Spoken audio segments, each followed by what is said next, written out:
What's up, guys? It's your boy, the essential John L. Crossfire, aka the real main event, aka the Rogue Soldier, and today you're about to learn firsthand just what it's like to be caught in the crossfire. But above all else, prepare yourself, because in this very moment, today, right now, you are about to be caught in conversation.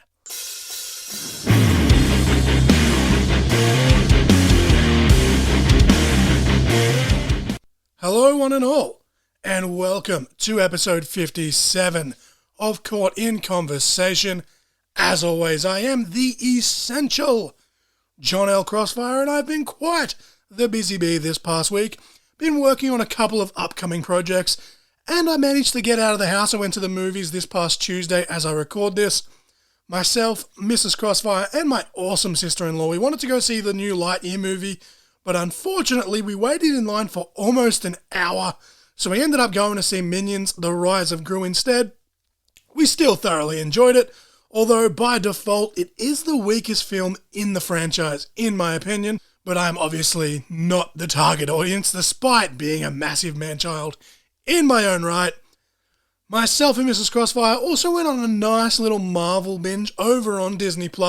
Upon watching the Multiverse of Madness movie last week, we sat down, we watched the Shang-Chi movie, which we both really enjoyed. The backstory could have been executed a little bit better, does get jumpy in parts, but all in all, still a pretty good film, and we're both looking forward to the sequel when it does eventually come out. Following on from this, we then binged all 6 episodes of the Hawkeye series in one afternoon, which we loved. We both really sad when it finished because we instantly wanted more. Some absolutely fantastic character development in this series, and some of the characters in the later episodes as well, and some of the references as well, got us really good. Maybe some will say was just fan service, but honestly, I don't see that necessarily being a bad thing. In some ways, I was glad that this was a series instead of a movie, because it gave Hawkeye more time, in my opinion, to tell his story than a one-off 2-hour movie kind of could have. And I'm definitely seeing a feature film for Hawkeye coming off the back of this. And I just really want to see one for Hawkeye and the Kate Bishop characters, respectively. They almost got like a kind of Ant-Man and a Wasp kind of vibe to the duo, minus the romance, of course, because that would be a little bit weird. We also watched all the episodes of Moon Knight, which goes from 0 to 100 real quick within the first episode, which had both myself and Mrs. Crossfire on the edge of our seats. It's fairly jumpy in its own right as well. Both Mrs. Crossfire and I, though, can't wait to see more of that. The reveal in the post-credits of the final episode popped me super, super hard. I won't spoil anything for those who are like me and they're a little bit behind on catching up on things, but it was something that I predicted within the first couple of episodes, and I definitely can't wait to see more of that unfold. Moon Knight is one of my favorite characters within the limited knowledge that I have of the actual comic stuff from Marvel that I have seen here and there. And I definitely feel that this character is definitely more tailor-made for a series than a movie in itself, but I can see the character popping up at some point on film in the next phase. But one thing I do love about these Disney Plus specials and movies is that now everything all ties in to the MCU in some type of form or fashion, and people have been complaining that, the superhero genre is kind of, it's lost its steam, or it's lost its steam, or it's become oversaturated, due to Disney. But honestly, I feel like it has been heading that way since around about Iron Man 2, and it still somehow continued to grow and still make more money, and to me, I'm just a fanboy, so the more Marvel content, the better. But not everything is going to be the caliber of an Infinity War or an Endgame, but honestly, if it was, people would still complain anyway, from where I'm sitting. But that's just how it is. We're waiting to watch Miss Marvel. We're going to wait until all the episodes have dropped on that, and we're really looking forward to Thor: Love and Thunder coming up. Hopefully we can get to the theaters to see that one. But I think myself and Mrs. Crossfire, we're in agreement. The thing we're most excited for, both respectively, is the She-Hulk series coming up on Disney Plus, because the actress that is playing She-Hulk, Jennifer Walters, she's honestly one of the best. Jennifer Walters, the character, by the way, not the actress. The actress is Tatiana Maslany. If you guys haven't seen Orphan Black, I highly recommend you do, because Tatiana absolutely kills it. Without spoiling too much from the series, she plays clones of herself in the main character, but they all have severely different looks and personalities. And honestly, there's been a number of times throughout watching the series that I forgot that it was the same person, because I was just so immersed in it. She just does such a fantastic job. And she has been in a couple of well-known things as well. Off the top of my head, she was one of the supporting characters randomly in The Vow. But in the meantime, we're about to start watching the Book of Boba Fett series, and then we're going to finally jump on the Obi-Wan train. Super keen for that, especially some of the stuff, the little snippets that I have seen on social media. The song of the week this week is Monster Made of Memories by Citizen Soldier. I said last week, while I was doing the episode, obviously, that I was going to try and sneak in a few Citizen Soldier songs, because they'd released a couple since the last time I'd had one of their songs as a song of the week. And they've actually just released yet another new song this week as I record this, which is a banger in its own right. Still part of the Fight the Good Fight project. This one, however, is the first release from their Scarecrow album, and it's definitely a banger in its own right. Otherwise, wouldn't be the song of the week. Boom. But it is Monster Made of Memories, as I said, by Citizen Soldier.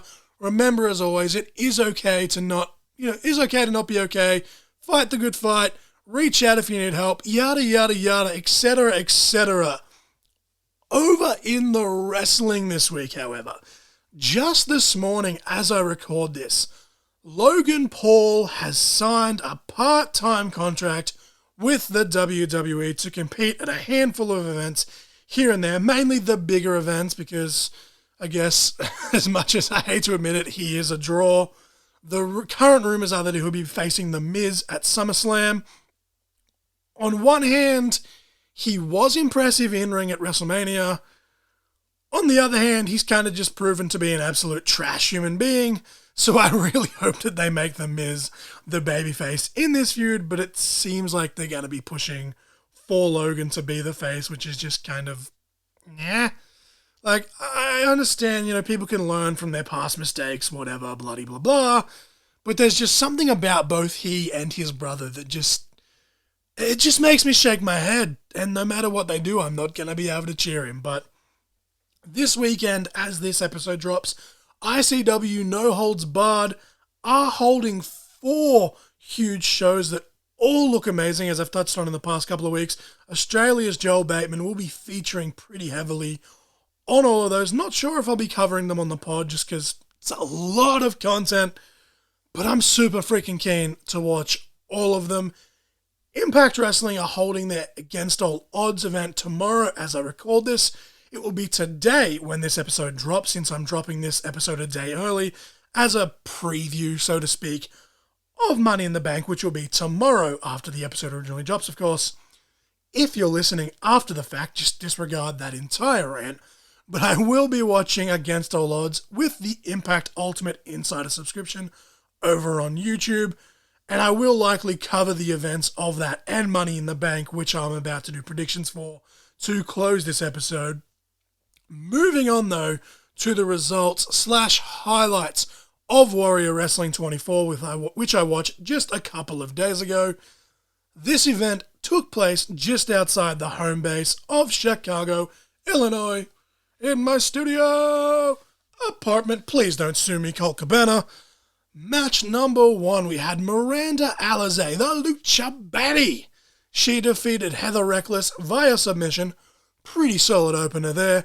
Got a bit awkward in the closing moments, but both women absolutely killed it nonetheless. Match number 2, we had Mark Bennett defeating Beastman. Bennett cut a very heartfelt promo after the fact. Match number 3, we got a little bit of Lucha Scramble. We had ASF versus Gringo Loco versus Ninja Mac versus Dragon Bane versus Alpha Wolf versus Golden Dragon.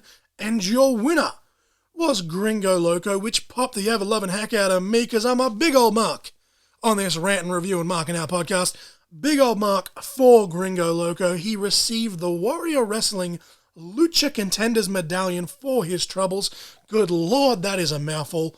Meaning that he can cash in at any time, specifically on the Warrior Wrestling Lucha champion, much like Casey Navarro just did with his incarnation of the medallion at the last Warrior Wrestling event, where he became the new Warrior Wrestling Heavyweight Champion.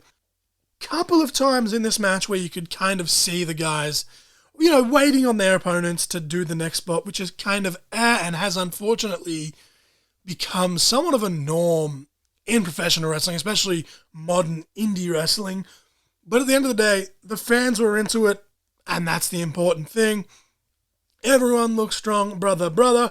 We had the Warrior Wrestling Homecoming ceremony after this, where we crowned the Homecoming King and Queen. And I don't think we actually ended up finding out who that was, by the way. It was hosted by Denise Salcedo from thefightful.com. Of course, they're a source that I often cite here on the podcast. They're one that I have found to be fairly accurate, 95% of the time. But we are interrupted by Frank the Clown. He comes out in a freaking amazing suit. It was tie-dye, and I really love tie-dye. For those that don't know, everyone that knows me personally knows that there's some underneath this, rock and roll, cross redneck, cross wrestling fan, cross slightly gothic, cross slightly emo guy. There's a bit of a hippie mixed amongst all of that as well. I'm a complex individual, or at least I'd like to think so, but Frank the Clown comes out in a freaking amazing suit, and he hijacks Denise's microphone. How rude, good sir. However, Frank does cut a fantastic promo, calling out pretty much anyone and everyone, and he has a pretty great burn thrown in there as well at the current Lucha Champion, Sam Adonis, regarding Corey Graves and Carmella, which popped me. Of course, Corey Graves, the real-life brother of Sam Adonis, and Carmella Graves' wife, thus makes her the sister-in-law of Adonis. The best part of this whole work-shoot thing was, though, that you could almost tell that, for the most part, things that he was saying were actually true, but that to me, that's always been the mark of a good heel, because as the old expression goes, the truth hurts. It's really that simple. Frank does kind of like a bit of a parody here, almost, of the recent MJF promo over on AEW a few weeks ago, which was such good shit, pal. Frank the Clown calls out Rikishi for the first night of the Warrior Wrestling Stadium Series. Apparently, Rikishi's going to be a special guest at that show. Frank the Clown takes exception at this due to all the reasons that he listed in the promo, where he was taking shots at anyone and everyone. I'm assuming that that's going to end with Frank the Clown most likely taking a stink face at the Stadium Series show, and I'm sure he's going to do that while beaming from the inside out. But anyway, Frank gets some cheap heat at the expense of Denise Salcedo from Fightful.com. Denise slaps Frank before Frank gets in her face. Frank is ran off, however, by Maria Kanellis-Bennett, who then comes out to shake the hand, hug, and raise the hand of Denise Salcedo. This blends us into match number 4, which is Davey Richards defeating Tom Lawler after a great mix of technical wrestling and brawling. Both guys showing respect to each other after the fact. Davey does celebrate with Team Ambition, the members of his dojo. That was Tootie Lynn, his student, and then I believe Camaro Jackson and Mike Outlaw, the two coaches from his dojo, were there as well. Match number 5, we had Zachary Wentz, Myron Reed, and Dante Leone. They defeated Blake Christian, Frago de Sol, and Nick Wayne.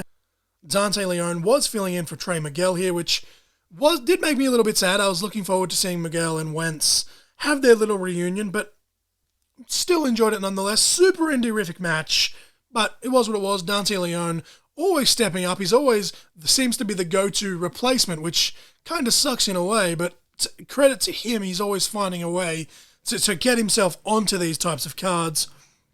But match number 6, / the main event, we had Casey Navarro defeating Brian Pillman Jr. to retain the Warrior Wrestling Championship. Successful in his very first defense of the title here.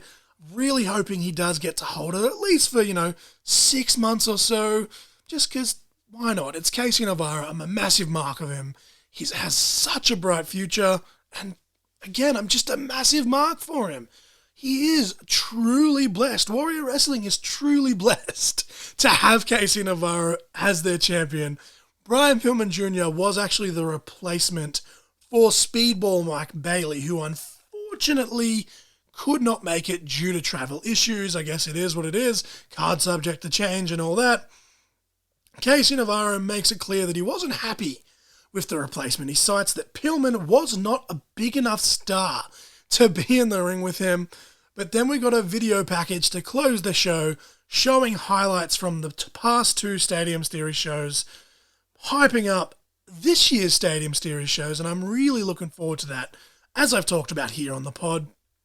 Solid event here, though, for Warrior Wrestling. Only went for about 2.5 hours, and that included all of the ads and stuff as well. So, nice little, almost a house show-esque event here for Warrior Wrestling leading in to the Stadium Series shows. But the first Stadium Series show, not only do we have Rikishi, I don't know if it's Rikishi versus Frank the Clown, but some sort of interaction between Rikishi and Frank the Clown. We're going to have Athena defending her Warrior Wrestling Women's Championship against former champion in Kylie Ray.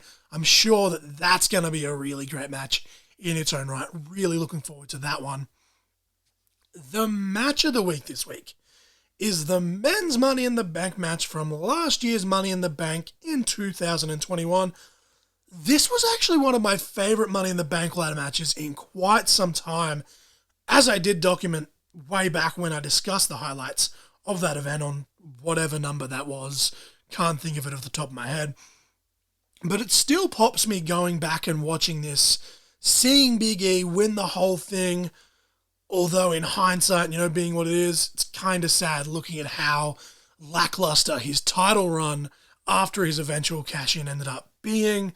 But we do have good news here, and we are sending positive vibes to Big E here on Caught in Conversation, because he did recently just get the take off his neck brace after what was a very serious and very, very unfortunate injury some months ago. But again, the match of the week this week is the 2021 Men's Money in the Bank ladder match. And now I'm going to close the show with my predictions of Money in the Bank 2022. It's going to be a very short episode this week. My apologies, but hey, this one's actually going out early as opposed to last week's episode going out late. So it's kind of like a yin and yang, balances itself out. At least that's my story, and I'm sticking to it. But I'm going to do these in the order, as always, that I do, in the order that I book them, seeing as how, there's never a final order for these things, at least publicly, until they're actually happening, which I guess makes sense in a lot of ways. You kind of have the fans speculating what happens next and yada, yada, yada. But as of this recording, they're yet to announce a match for the pre-show, or the kickoff show, as they call it, if there is going to be anyone, that is. But match number 1, the Women's Money in the Bank ladder match. Lacey Evans versus Raquel Rodriguez, formerly Raquel Gonzalez, versus Alexa Bliss, versus Liv Morgan, versus Shotzi Blackheart, versus Asuka, versus Becky Lynch. Pretty solid lineup. I'm actually really looking forward to this one. It should be a good clash of styles. I'm expecting all of these women to pull out all the punches, pull out all the stops. Out of the bunch, I'd like to see Alexa Bliss win it and get her name back in the title picture. But someone like Shotzi would be awesome to see, and it's someone fresh as well, and I've been a fan of her for years, much like I just mentioned for Casey Navarro. I'm just a massive mark.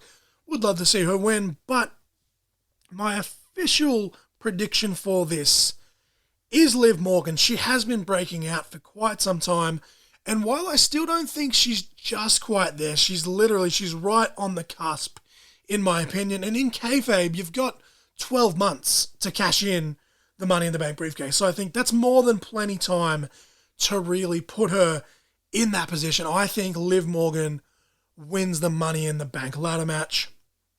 Match number 2, Austin Theory versus Bobby Lashley for the United States Championship. Lashley has gotten himself super over in the last few months. Kudos to him for that. But I feel somehow, some way, Austin Theory does retain the United States Championship, even if he does somehow get himself counted out or disqualified, which I hope doesn't happen on pay-per-view for no reason. But I do see Austin Theory versus John Cena at SummerSlam, and I do see the United States Championship being on the line there. Even then, Theory could still retain over Cena by getting himself counted out or disqualified or cheating to win, but I'm getting vibes for some reason. I don't know why, because it may even seem left field to some, but I feel like when they head over to the UK in a couple of months' time, I feel like it's going to be Austin Theory, or just Theory, I should say. They have to keep forgetting that they dropped his first name. Theory, Lashley, and John Cena in the UK in a triple threat match. Regardless, I do think that Austin Theory does retain here at Money in the Bank against Bobby Lashley. That's my official prediction. Still United States Champion Theory. Match number 3, we have the SmackDown Women's Championship. Ronda Rousey defending the championship against Natalya. I think Ronda Rousey retains the championship, no question there. With all due respect to Natty, I'd love to see Natty get another championship run under her belt, because I'm a big fan of her and everything that she's done for women's wrestling in the last, decade plus. But here we are. Match number 4, Kevin Owens versus Ezekiel. As much as I love KO, I think Ezekiel picks up the win on pay-per-view, or PLE, against Kevin Owens. Match number 5, the WWE Unified Tag Team Championships. The Usos versus the Street Profits. I think the Usos retain here, and this kind of blends more into my fantasy booking, but still slightly predicting. I can see it happen. I think that at SummerSlam this year, I think there's going to be a triple threat TLC match, and I think it's going to be the Usos versus the Street Profits versus the New Day, where the Street Profits finally win the championships, but then the Usos can point out they were never pinned to lose the titles, and the Street Profits' whole thing is that they're yet to pin the Usos, and then I think the Street Profits finally pin the Usos in the UK. But official predictions for this event, Money in the Bank, I think the Usos retain the Tag Team Championships. Match number 6, the Raw Women's Championship, Bianca Belair versus Carmella. I think, simply put, Bianca Belair retains here, with all due respect to Carmella. She was a replacement after Rhea Ripley is unfortunately, she's unable to compete. There's rumors she may have suffered a brain injury due to some sort of concussion. I hope everything's all good with Rhea there. I hope to see her back sooner than later. But I think they're just just chucking this match in as filler before we get an eventual Bianca Belair versus Rhea Ripley match for the title. Match number 7 / the main event. We have the men's Money in the Bank ladder match. Seth Rollins versus Drew McIntyre versus Riddle versus Sheamus versus Omos versus Sami Zayn versus to be announced. I'm feeling like the last competitor is going to be named, most likely on SmackDown tomorrow as I record this, or today as it drops. I'm feeling like it's probably going to be Ricochet, just to throw in some high-flying stuff for the match, but it could very well be current Intercontinental Champion Gunther as well, provided that those two aren't added as a last match against each other on the kickoff show. I'd like to see the winner, the official winner of Kevin Owens versus Ezekiel, get put in there as well, because selfishly I'd like to see KO win Money in the Bank. And although I wouldn't see him winning, I could see Ezekiel really shining in a match like this. Of course, if my predictions were go to plan, the prediction for that match would be Ezekiel would be added. But it could even be Happy Corbin or Madcap Moss off the back of their feud. Regardless, though, of who the final man is, there's actually a quite handful of guys that it could be, which is always refreshing to see, because people harp on WWE not building stars. You look at this spot, like even a Kofi Kingston or an Xavier Woods of the New Day, they could even slot into this position here. But I think regardless of who the final man is, my prediction for this match, the winner of this match, I'm thinking it almost has to be Drew McIntyre, and I still think that he cashes in at the UK pay-per-view, whether beforehand as a clean-cut babyface to establish that that will be the main event, or if he cashes in whatever the other main event ends up being on that show. Regardless, a lot of people are saying Seth because they're fantasy booking Cody Rhodes returning, winning the Royal Rumble, but I just feel like with Seth Rollins, he still holds over Roman Reigns, that Roman's technically never beaten him. Obviously, house shows / live events aside, He's never beaten him on pay-per-view or, I guess, PLE, Premium Live Event. So could easily goad Roman or whoever the champion is at the time into a match with Mind Games alone. That's Seth Rollins' whole MO in his current incarnation. But I think my official prediction for this show is that Drew McIntyre wins the main event. So my final predictions are, I think Liv Morgan, Theory, Ronda Rousey, Ezekiel, the Usos, Bianca Belair, and Drew McIntyre. But that will actually bring me to a close for this week. As I said, it's another short one this week, my apologies, but at least we're getting it out ahead of schedule. Let me know what your guys' predictions are for Money in the Bank if you are listening to this beforehand, or even hit me up after the event and let me know how right or wrong you were after the fact.